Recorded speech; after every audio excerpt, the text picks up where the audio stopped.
is going. Okay, I think we're good. Yeah. All right, I'm going to go ahead and call the meeting to order for Liberty Tree Academy's board, January 22nd, 2026. The time is now 6:32 p.m. Let's do a roll call. Let's start with Andy. Andy, are you here? Very good. Moving on to Mr. Johnson. Here. And then Mrs. Russell. Here. Very good. And Tim Geithner is here. And we are down a board member because of the resignation of Jenny Helland.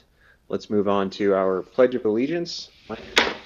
Yes, and then read our mission and vision. I pledge allegiance to the flag of the United States of America, and to the republic for which it stands, one nation, under God, indivisible, with liberty and justice for all.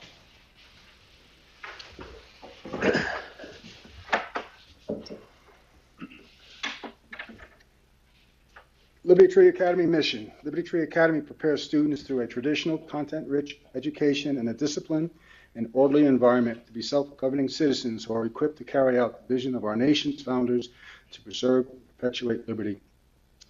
Liberty Tree Academy vision.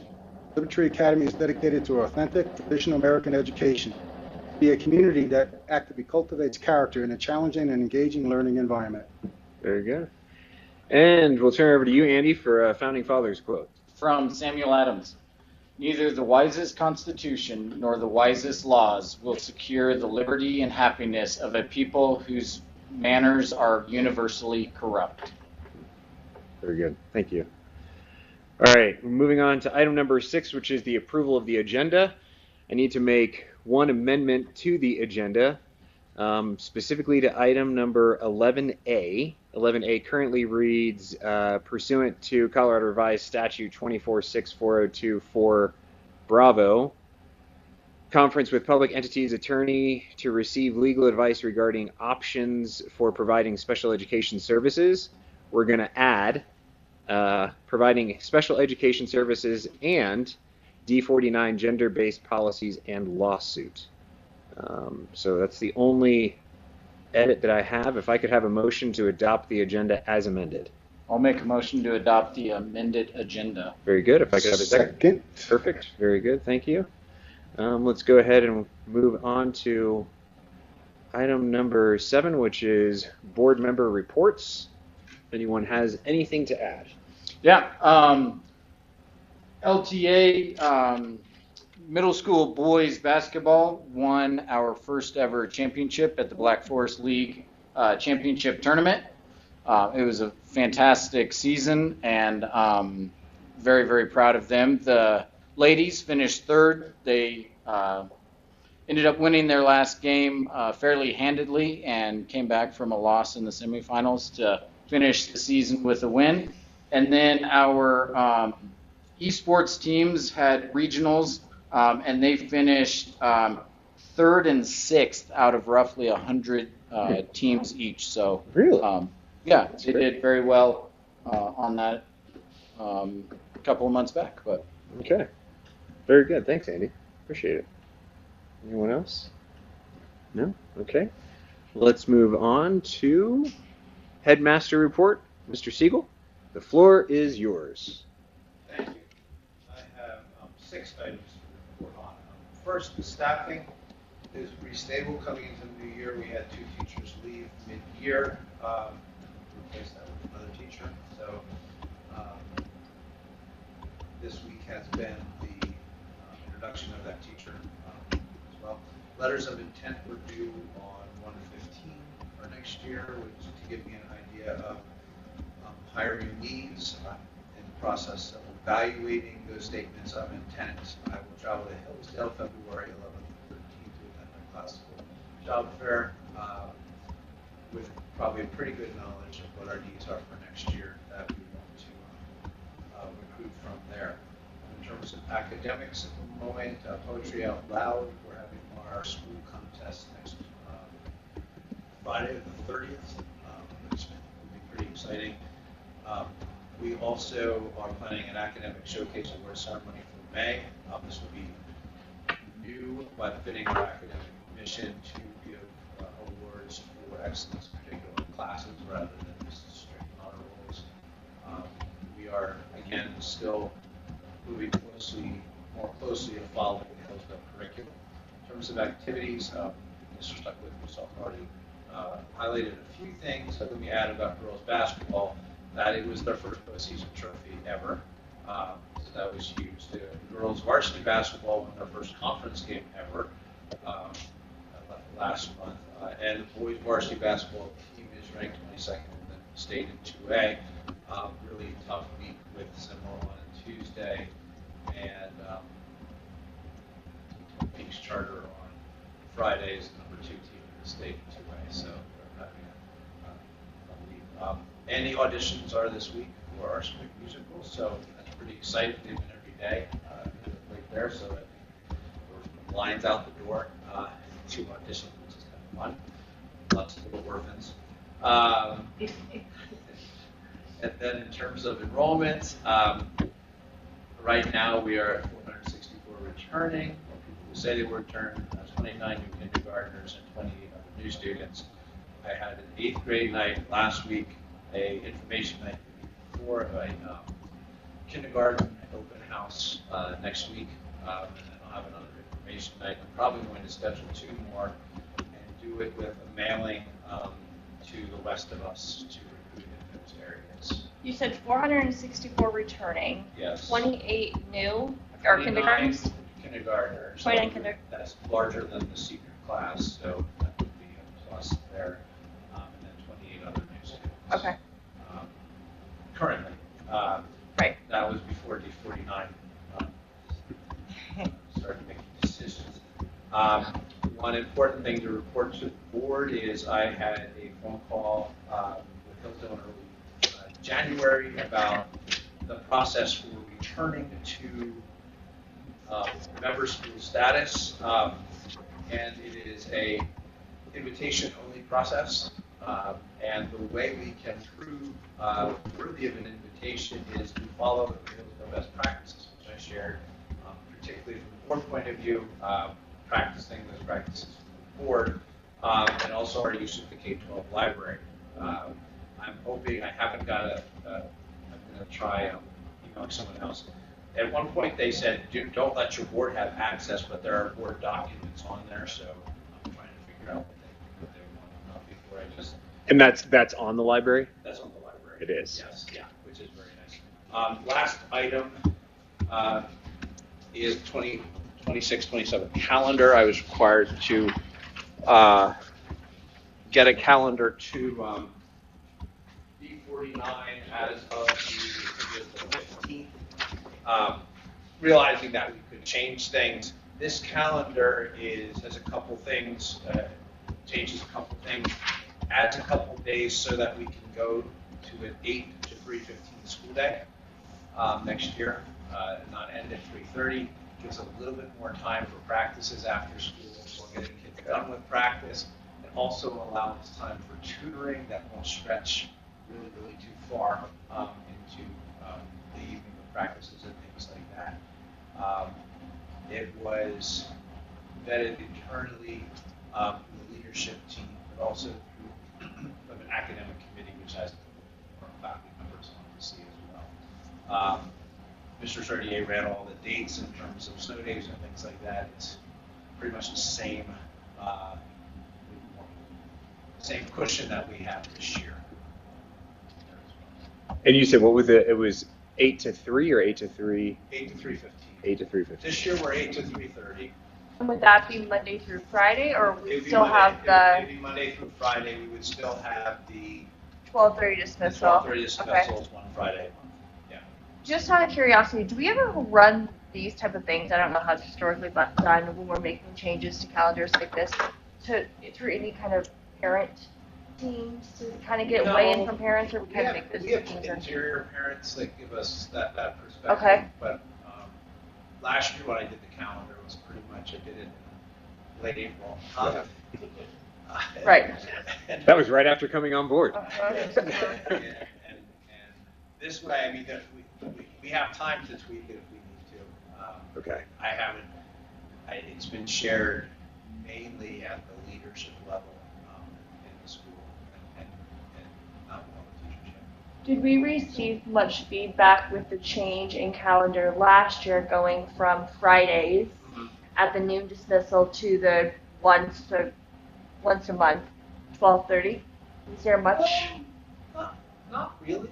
Okay. Not really. It's it's an adjustment and things like that. Right. The teachers actually like it in terms of because the idea was with that schedule was to have PE every Friday. Okay. Which is in some ways highly inefficient because most teachers are really brain weary on Friday afternoons. Sure. And so by having the half day, you have a little bit of a time they can have lunch and then when they start, we can get good solid 2-3 hours in there as well. They also had problems with planning those as well. This gives us, the whole Fridays, Fridays to work on and to build assembly periods and stuff like that. And when we develop some things for high school, which we'll announce probably by the end of the month of February in terms of a house system for the high school, we're going to use that Friday activity period in the afternoon. Okay. Allow for that. So how did you get the 15 minutes? I get 15 minutes, changing Thanksgiving break slightly. Okay. And going to school on Monday and Tuesday, which some schools used to always do, and leaving fall break intact. And then at the end of the semester, going in those days around Memorial Day, and just moving graduation a little bit there as well. Everyone's still done, and June is intact. But you see those days at the end of May. So basically Okay. adding 5. So this year we're ending school on May 22nd. Yeah. And this proposal will be May 27th. Yeah. Okay.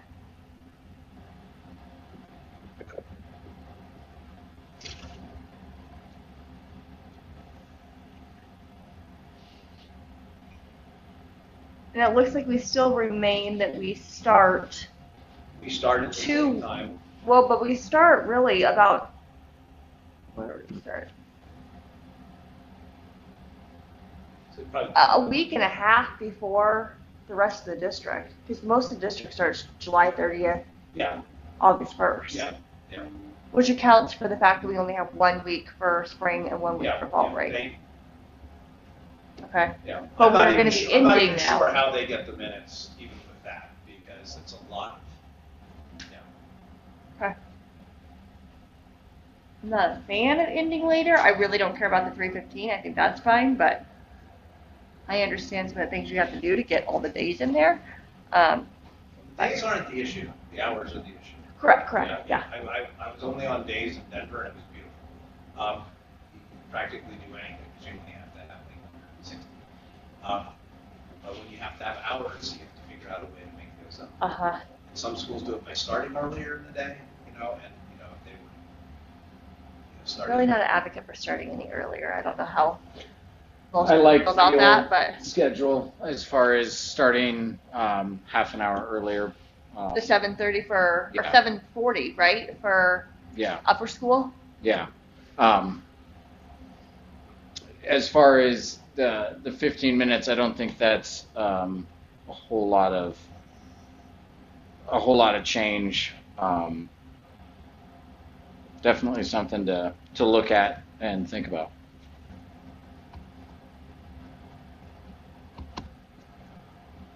Okay. So Andy, you would advocate for starting earlier for both groups or just, Well, it was It was a staggered, it was an upper Yes. school early start. Right. middle school, which again, for most families, doesn't make any sense if they have upper and lower school students. So what, from my perspective, what we would do is all of our children would be dropped off with the upper school time. And one of the nice things that it did was it staggered upper school and lower school families. So rather than having one gigantic rush, it kind of broke it up into two. But again, that's from a kind of Carline perspective and less of a educational perspective. So I was honestly worried that Carline going to like the 7:45 doors open and everybody coming in at one time would be a big problem, and I have not noticed that at all. it hasn't been as much of an issue as I thought. I think that doing Carline the way that we have, as far as the direction around the school Yep. for It's years pretty now, efficient.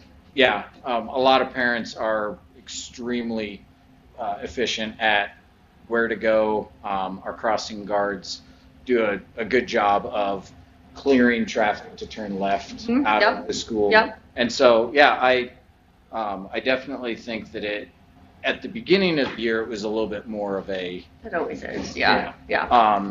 but Within 2 years, just so you know, we will have A round, out yes. right outside of Right. they're On breaking, the actual Eastonville, correct? Yes. Yes. Yes. Yes. and they're breaking ground on that the this, sometime in this year. yeah.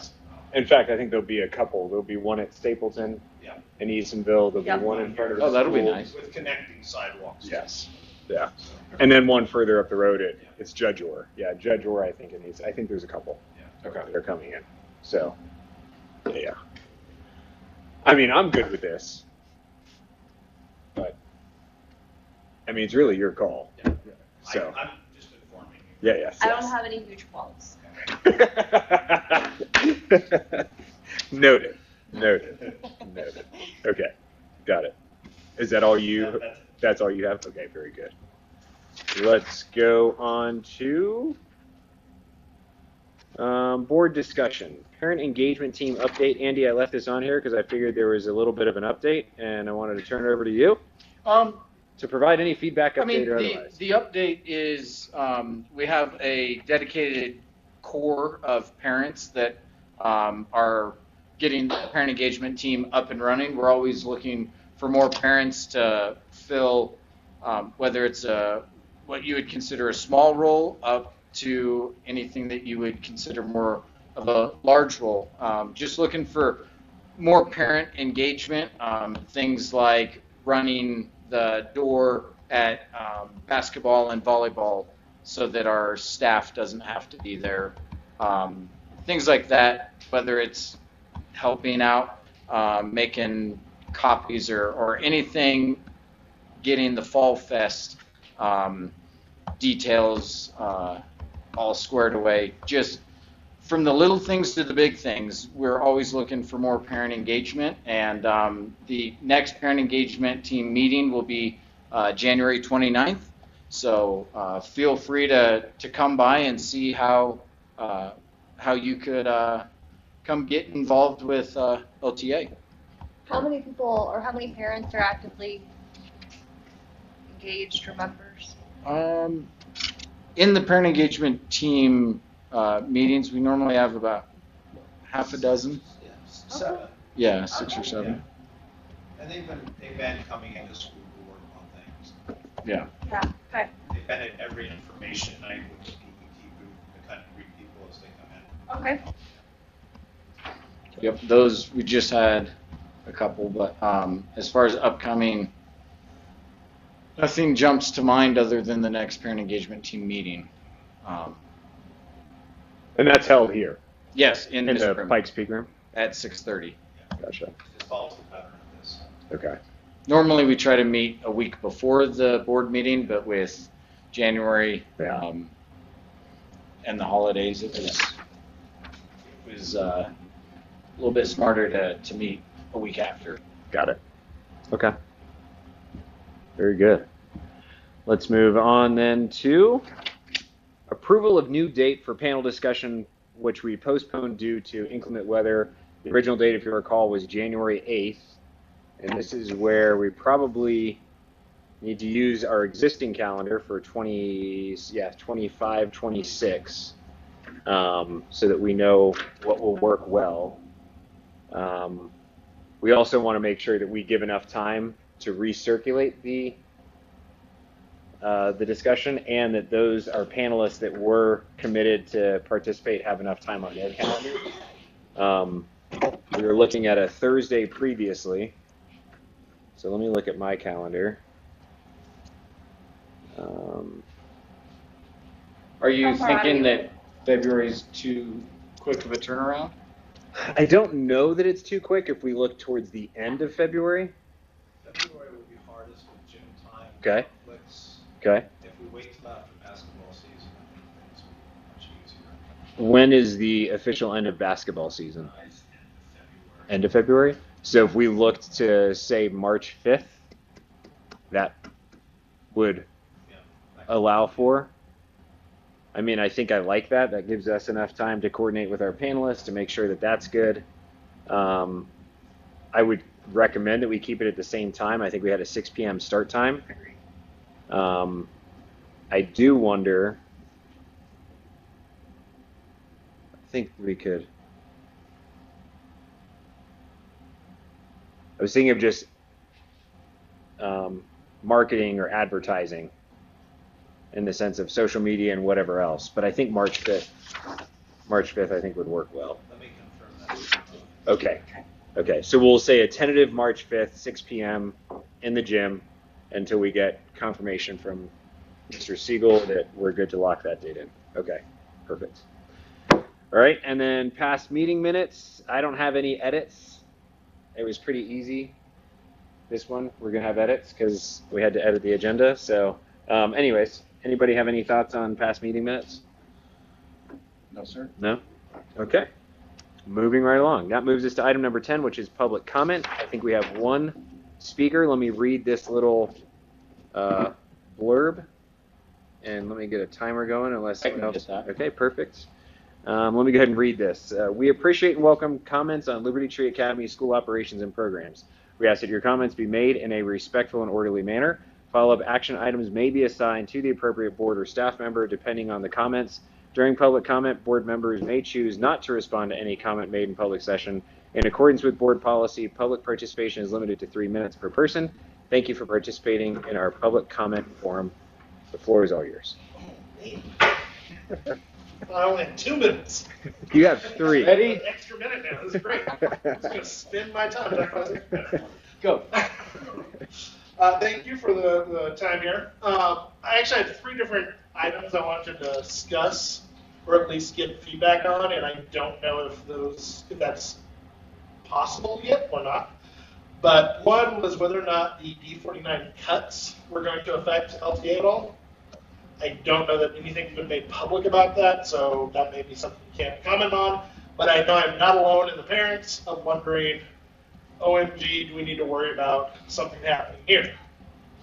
Likewise, as was alluded to with another meeting at a church this evening in regards to the D49 bathroom policy, whether or not that would have any effect on LTA, I am making the assumption it will not.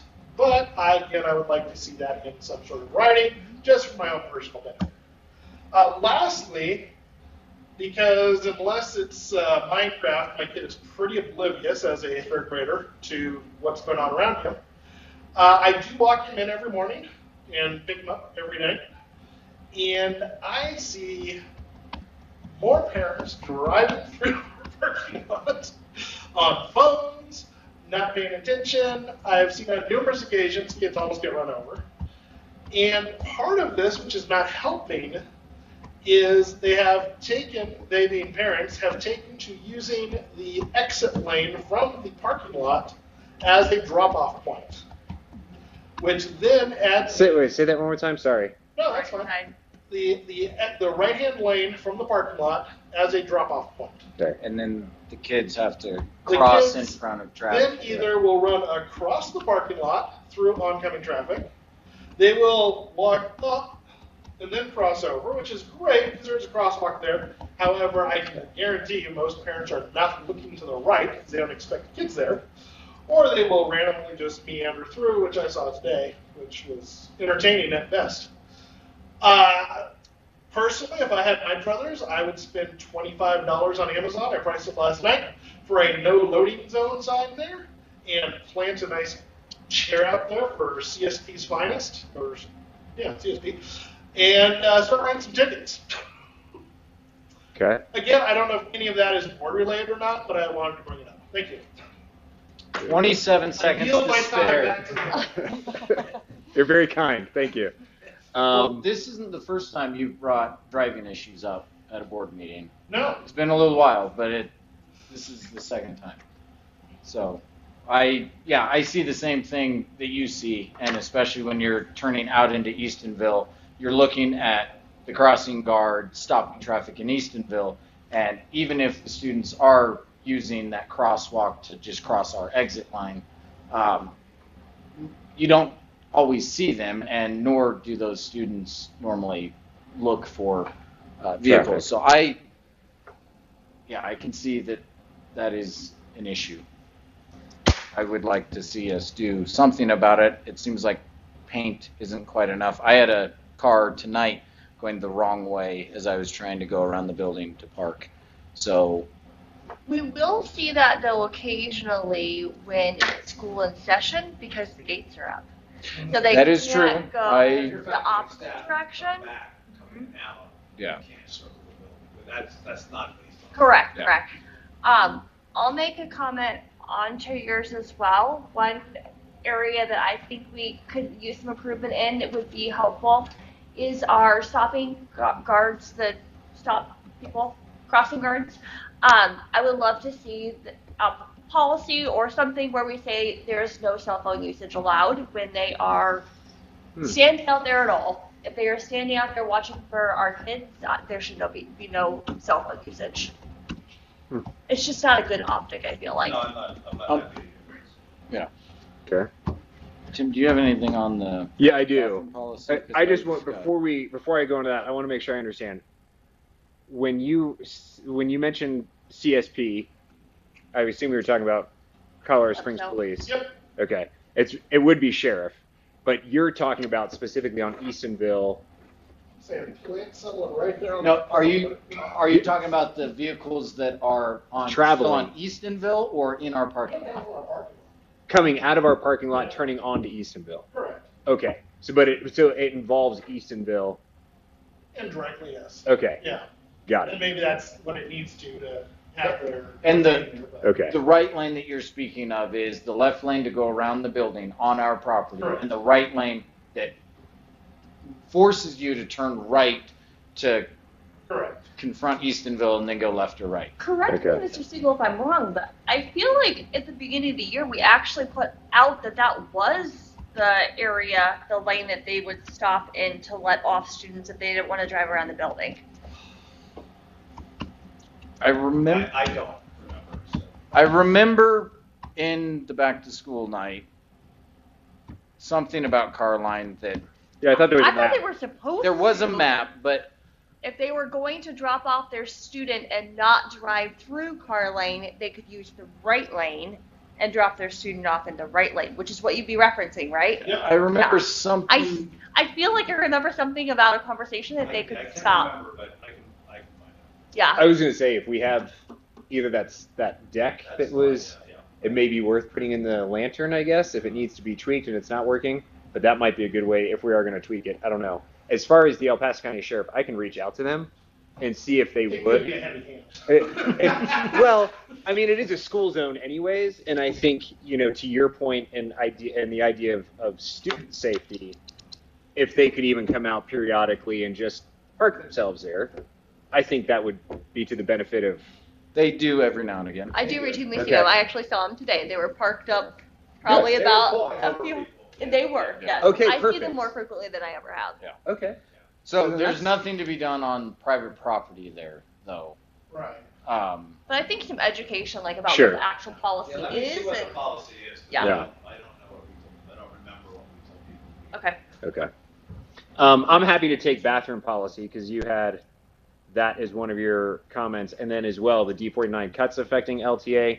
I'm going to have Harold weigh in on that one, Mr. Siegel, if you don't mind. I don't see any cuts. Sure, there will be no cuts here because of D49's financial problems. Correct. And then Well put. bathroom policy, I don't think there's any interest in us changing our current stance we have. So what D49 is doing does not impact LTA. So, And we do have a resolution that we passed about this. correct. So Yeah, there is zero interest in reversing any of that, Sweet. as far as I'm concerned. I was just gonna say our stance is in writing to your Yes. point of what our stance is for LTA and the boundary policy. Yeah. And I don't know if it's even, we could probably put that in the lantern as well. I'm not opposed to that idea, that our policies remain in effect, that D49's reversal does not influence or does not affect LTAs. That's good flag. Good flag. Works for me. Okay, of course. All right, let's move on to executive session, and I'll need a motion, but I'll go ahead and I'll read this. Item number 11, executive session, we have two items. We have item number A, which is pursuant to Colorado Revised Statute 246402 Bravo, conference with public entities attorney to receive legal advice regarding opinions for providing special education services and D49 gender-based policies and lawsuit.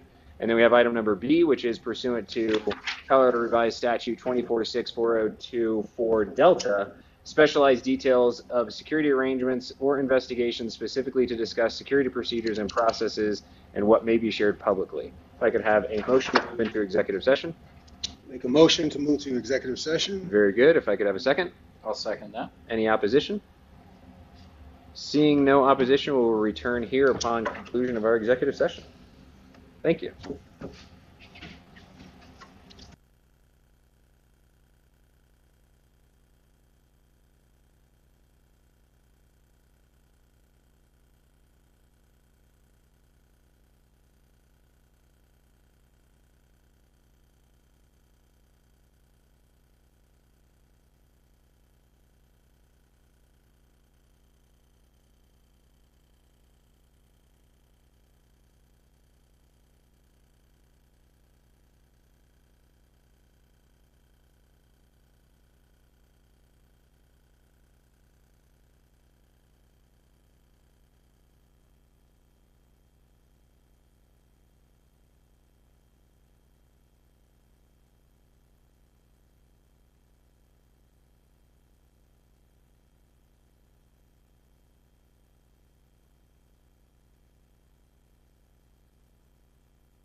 you.